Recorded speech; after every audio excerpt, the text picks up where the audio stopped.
तुम्ही म्हणता ना माझे वडील चोरले, ज्या वडिलांबद्दल जर एवढं प्रेम आहे, मी एकच क्लिप तुम्हाला दाखवायला आणली आहे. एकच लावला तो व्हिडिओ. हे नीट ऐका. किंवा वय झालेल्या बाळासाहेब ठाकरेंच्या हातात, म्हणजे 80-85 वर्षाच्या म्हातारीच्या हातात तलवार देऊन काय उपयोग होणार आहे? हात थरथर करायला लागला आणि त्या हातात तलवार. तरुणी बाई पुढे काही गोट्या खेळायला गेलीत का? गेली काही गिली दंडा खेळायला लागलीत का?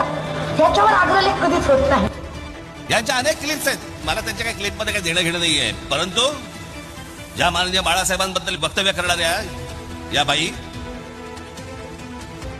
70-75-80 वर्षाच्या म्हाताऱ्याच्या हातामध्ये तलवार दिल्यावरती लटलटणारा हा हात, असं बोलणाऱ्या व्यक्तीला तुम्ही तुमच्या पक्षाची प्रवक्ती करता, तुमच्या पक्षाची नेते करता आणि तुम्ही तुमच्या वडिलांवरती प्रेम म्हणून सांगता.